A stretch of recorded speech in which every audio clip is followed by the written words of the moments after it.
Hey people, how are you? It's Makeda Valletta, also known as the Renaissance Amazon, and I hope you all are doing well today. I'm reporting live from the island of Manhattan, Harlem World, uptown, sitting by the river. See the wonderfulness, beautiful island of Manhattan.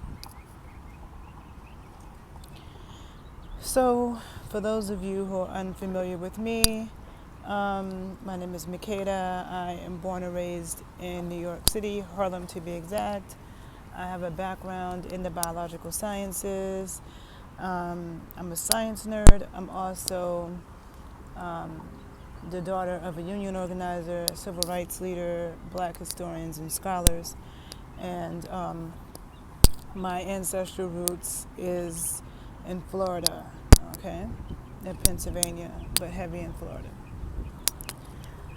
And I have, done videos in the past where I've spoken about, the legacy of Black Indians, Afro-Indigenous people. I feel like when we hear about the history of the United States, or even in the Caribbean, it's very black and white, right? I'm also a serious student of the dances of the African diaspora, particularly in the Americas. So I've studied black dances from Cuba, Dominican Republic, Haiti, Brazil, Colombia, Peru, Puerto Rico, extensively, along with dances from the U.S., okay? And a lot of these dances, even the indigenous dances, spiritual dances, a lot of Haitian voodoo dances, a lot of the Afro-Brazilian spiritual dances have been touched by indigenous components as well. People will say that Haitian voodoo is African. It's just as much Native American from the Arawaks than it is African, okay? And so for me, I'm an artist and a scientist, okay? I have a science background, but I'm also an artist, and my art is dance. My art comes through in my body, okay? I'm a body artist, but dance in particular. And dance is an art form, but I also use dance as a research tool, okay? In indigenous cultures, dances and the arts were connected to the cosmologies of those people, okay? So what people had written in stone, very important, okay?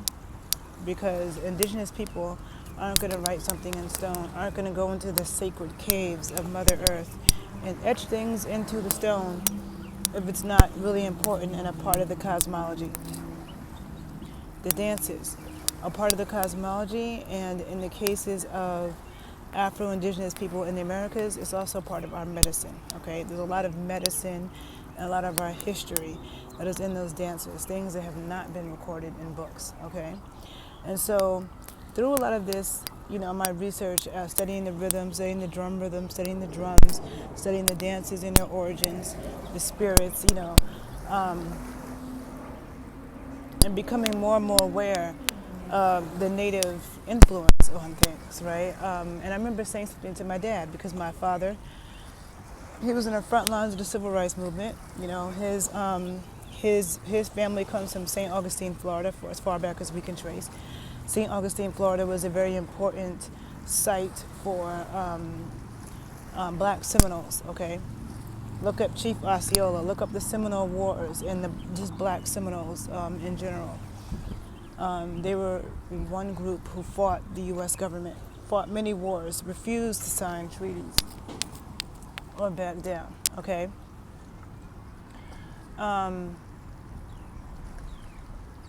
Being in New Orleans, right? I remember coming to New Orleans for the first time in 2007 for an Afro-Caribbean dance conference at Tulane, and I learned about the Mardi Gras Indians. And it's a tradition in New Orleans where they acknowledge the fact that the Native Americans and the Africans came together in Congo Square. They came together in New Orleans to fight, to sell things, to exchange medicine and information. I'm sorry. And so, I'm sorry, I lost my train of thought. So this mix, of African and Native Americans fighting together and helping each other is something that is very common in North America, but also is very common in the Caribbean and South America. The history, all the books that I would read about black dance in the Caribbean, it would say, oh, the Native Americans, the Tainos and the Arawaks, they had their circle dance, the areto dance or whatever, and then they all died off, okay? And everything from this point on is African and European. This is not true. Even if you open your eyes, you can see this is not true. Native Americans don't look like Africans, okay? They don't. The undertones in the skin is different. The hair is different. The sun hits South America differently than it hits Africa, okay? Many black people from this side of the ocean, when we go to Africa, they will tell us, you're not African, you're different. They call us something different. People from foreign land. Because we are. And there are a lot of black people over on this side of the ocean in the Americas who identify heavy with Africa but bypassing their native ancestry and the fact that some of us are even more native than we are African. Okay? But there's a mix. And I don't know anybody in North America, any black person, I've never met any black person from anywhere in the U.S. who doesn't have native blood. We all know that we have native blood, okay? And we know the tribes. I did 2 other YouTube videos on this when I was in Cuba 4 years ago. It's on my YouTube page at Renaissance Amazon, and it's called Black Indians, Afro-Indigenous Black Indians, right? If we acknowledge the fact that the true Americans are the indigenous people, and so knowing that you have indigenous blood and African blood, then you truly are an African American, an Afro American. I like the term Afro American. Like, people don't say African Cuban or African Brazilian; they say Afro Cuban, Afro Brazilian, and people of African descent in North America are even further removed than those in Cuba and Brazil, and they don't say African Brazilian and African Cuban. Okay. So I think African American to me sounds like somebody whose parents are from Africa and they were born here. And you see that confusion in Harlem. There's parts of Harlem where you'll see restaurants that say African American food, but really it's people from Senegal. It's not the same thing. Okay. So anyhow, and so I did some videos on that in the past because there are several books on this topic, and I have some of them posted on my Instagram page. So I'm doing this on my Instagram page now, but I'm going to repost it on my YouTube page, The Renaissance Amazon. So if you follow me on YouTube, be sure to follow me on IG as well, at the_Renaissance_Amazon_81. This book right here, Mojo Working, right? See this book? Mojo Working, The Old African American Hoodoo System, okay? And this is by Katrina Hazard.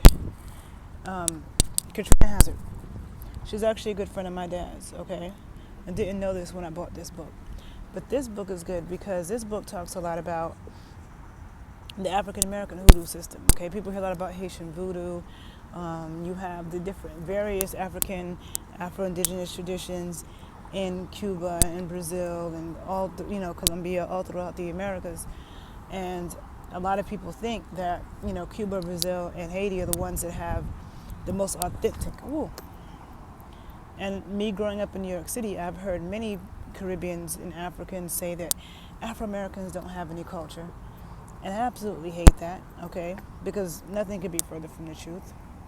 I get tired of people. Just recently, I had a conversation with a Trinidadian person who, asked me, what is American food? And I feel like if you live in America, you should know what American food is. American food is very broad. American food is a lot broader than any Caribbean island, okay? There's a long list of things. Even if you talk about Southern food is very different. What people eat in Texas and Louisiana and Mississippi is very different than what people eat in North Carolina and Virginia. What people eat in South Carolina, in the low country, okay? And people are eating in Maryland, okay? That's just the South. Then if you go to, what people are eating in Maine, There's great American food in Maine and Seattle, but it's very different than what people are eating in Louisiana or Kansas City. We have all kinds of barbecue. We have all kinds of things in American cuisine, okay? And thanks to Africans and Native Americans, okay? Yes, we have some European influences, but corn, which I love, comes from Native Americans. They cultivated corn. They're the cultivators of corn. So the whole world can thank Native people. Now, and this book also speaks a lot about the mixtures of Africans and Native Americans and how we came together spiritually. Okay, so even certain practices that are considered to be African practices in the U.S. have also been touched by indigenous people, okay, or in the Americas. So to anybody who's watching this video, if you're from the Americas, whether it be North America, South America, Central America, or the Caribbean, if you know that you have indigenous blood, please state your tribes. Tell me, where are your people from? What tribes are in your bloodline? Okay? I think it's really important to acknowledge all of your ancestors in general, and especially when you live on the land. Okay? So if I have native blood, why would I deny that when I live on this land? I live on Turtle Island, okay? How could that be in my best benefit to shun that and to insult Native Americans and to say, a lot of black people want to focus more on the rifts that happened between Africans and Native people, which was very minor and minute compared to the way that Africans and Native Americans worked together, fought together. Native people taught Africans a lot to survive on this land. This flora and fauna is different than where our African ancestors came from. And it's a tale of survival. The white man's history, which is what a lot of so-called black people are going by, this white man's history, that all the Native people died and they were weak.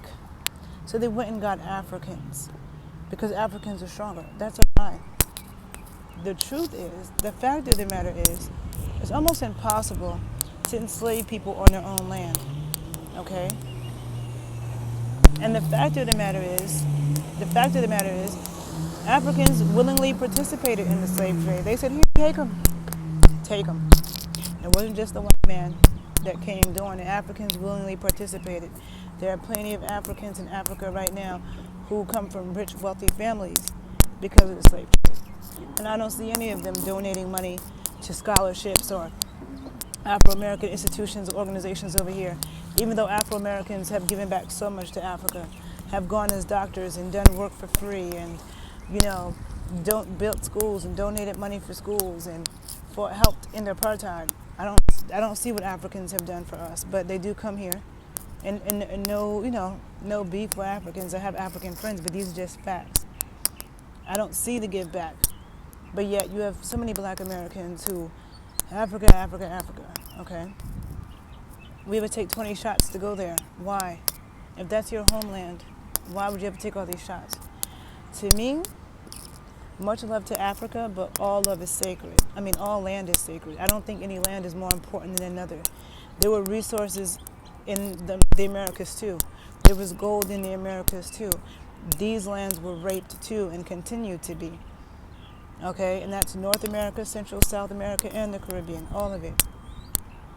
And, okay, indigenous people in the Americas were also enslaved.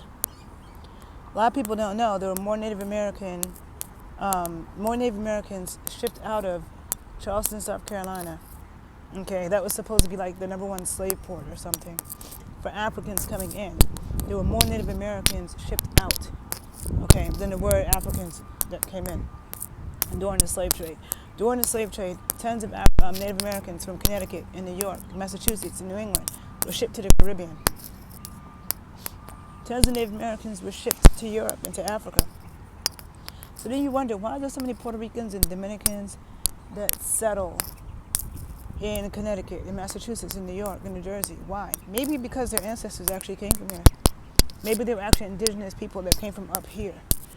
And somehow they came back up here. The Cubans, who just don't seem to leave Florida, maybe because their ancestors are going back and forth. You know what I'm saying? I'm just saying. But there was a slave trade with natives too. Native Americans were enslaved. They were sold during transatlantic slave trade. It wasn't just Africans, it was also Native Americans. And I have books that talk about that as well. Books that have won the Bancroft Award. And you can find those on my Instagram pages. I'll probably start doing some videos where I do book reviews. And so this is one book I definitely want to recommend to people who want to know about Afro-American history, okay, even if you think you know. Because she even divides the different parts of the South into different parts and how, they differ. This was the thing about Juneteenth. I wasn't against, I'm not against people celebrating Juneteenth, but to me, Juneteenth was not, most Afro-Americans didn't celebrate Juneteenth. We don't all have the same history and the same traditions, the same foods all throughout the Black South. Certain things are regional, so it's like Mardi Gras is regional. People in North Carolina don't celebrate Mardi Gras. So if Mardi Gras became like the national black holiday when only a few people celebrate it, that would be kind of odd, because we're actually not homogenous in that way. But I'm saying this, as I sit here right now, right here on this lovely island of Manhattan, I just, as I move throughout the U.S., I've traveled a lot on the East Coast, on the West Coast, down south, and there's certain places I really feel my ancestors. I feel my ancestors heavy in Louisiana, even though my family is from Florida. My mom's family, Pensacola, Florida. My dad, St. Augustine, Florida. But Pensacola, Florida is right down the road from New Orleans, so who knows? I just know I feel my ancestors heavy there, When I ride through Pennsylvania, I feel Native energy very heavy. Where I live in Chicago is actually a Native American word, as is Milwaukee, as is Mississippi and Massachusetts, Tuscaloosa, Ypsilanti. Those are all Native American words, right? And all throughout every state, all throughout every single state, there's a bunch of Native American words for towns and parks. A lot of states, they have Native American, I think Ohio is also a Native American word. Tennessee, also Native American. I already said Mississippi. So the thing, the Seattle, a city named after Chief Seattle. So where I moved in Chicago has a very peaceful energy. I actually think Chicago has a very peaceful energy, even though it gets this bad rap. But the area I live in Chicago is very peaceful. And come to find out, that was a sacred spot for the Native people who descend from that area to meet right there. And Chicago has a lot of complex roads that go all kinds of crazy ways. It's not a grid. And that apparently came from the Native people.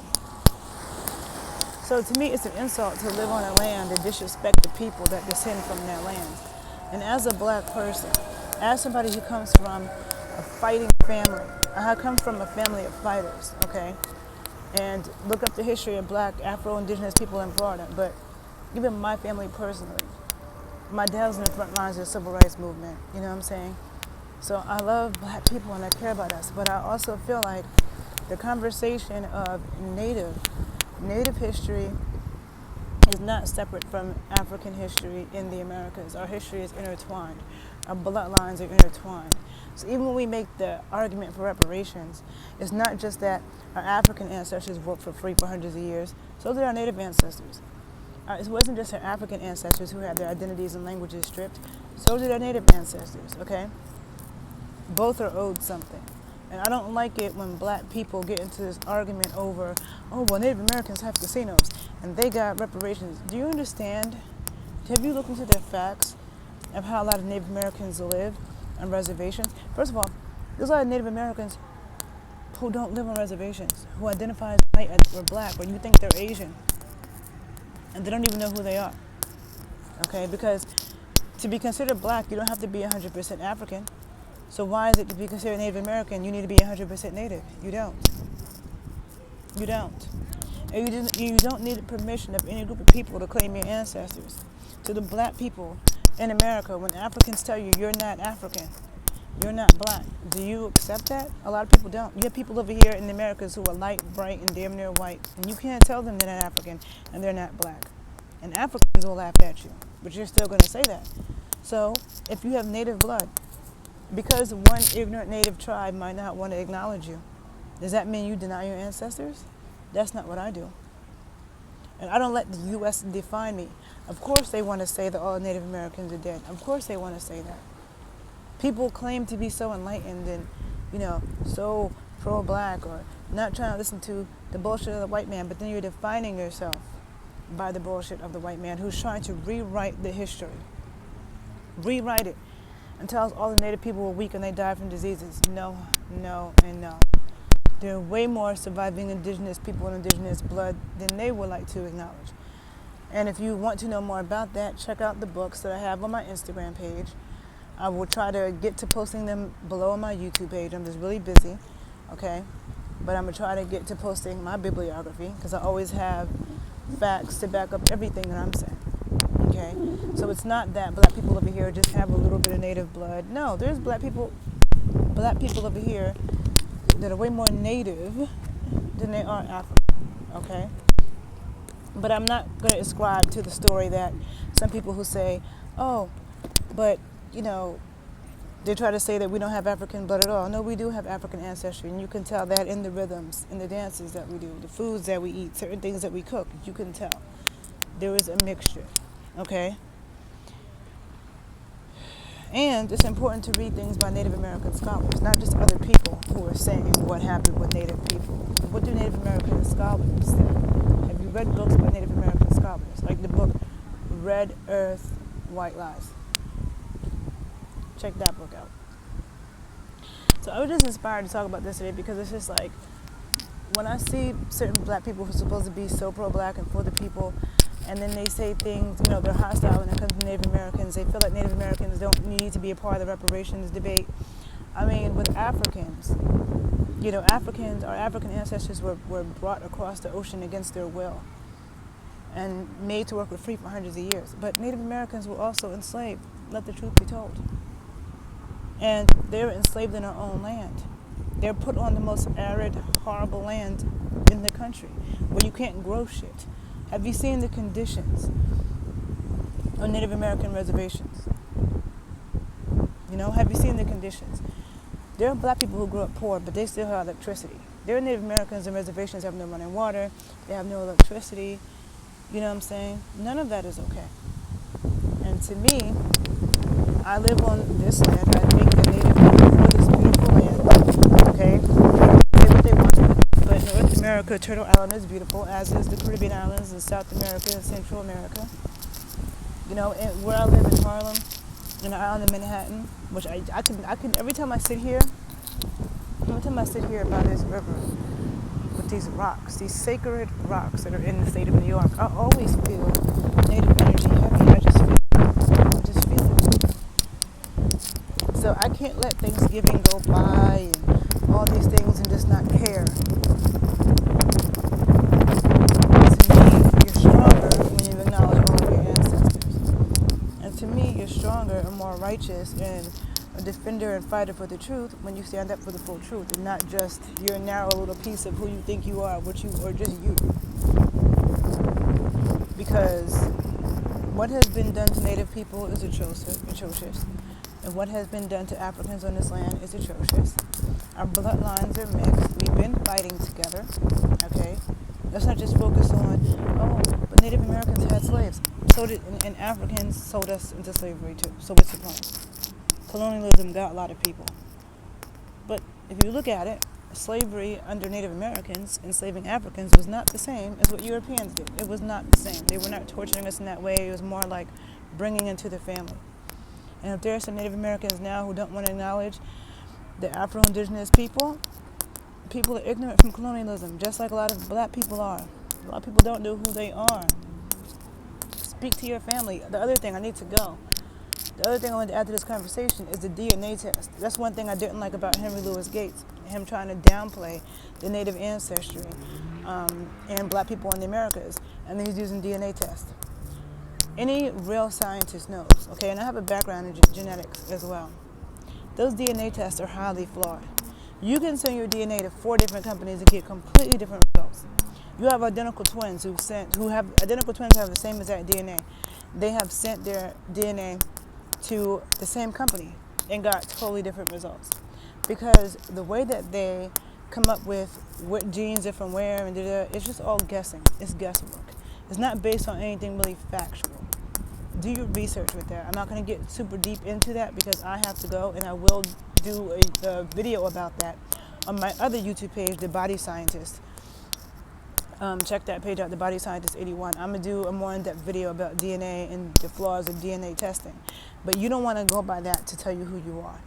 If your mother is telling you that your grandmother was Cherokee or Blackfoot or whatever, Seminole, don't be like, well, the DNA test says it's 0.05%, so I'm going to listen to the DNA test. No. Those DNA tests are highly flawed. And you really trust these same people who don't trust this and that. You're going to trust the DNA test that this company knows exactly. Of course. So they can miscategorize people for a reason. Miscategorization has been happening. This is the reason why I'm such a serious student of the dances and the arts of the diaspora, because that's where a lot of the truth is. It's not even always in the books, because a lot of people who are writing didn't know what the fuck they were looking at, and that's a fact. Okay? So I got to go do some things. See how lovely? It's kind of bright. Anyhow. So you can definitely check out my other videos that I've done on Afro-Indigenous Black Indians. And if you are from the Americas, Turtle Island, Central America, South America, the Caribbean, and you have indigenous blood, please let me know where your people are from and what tribes are in your bloodline. Because I've heard about tribes I've never even heard of before. Like one time I asked this question, this dude told me he was from Maryland. He had Piscataway tribe in his family, and I'm thinking they're from New Jersey because I've heard of Piscataway, New Jersey. Come to find out, the Piscataway tribe is from Maryland. Never heard of them, you know? So there's so many native tribes. There's only a few of them that we even hear about. So let's keep that alive. Let's acknowledge our ancestors. Let's talk about what we do know, the stories that our family has told us. Okay? Please share them below. And if you learned something from this video, please share it. Make sure you follow me on YouTube at the Renaissance Amazon and on IG at the_Renaissance_Amazon_81. Okay, people? Thanks for listening and have a good day. Bye.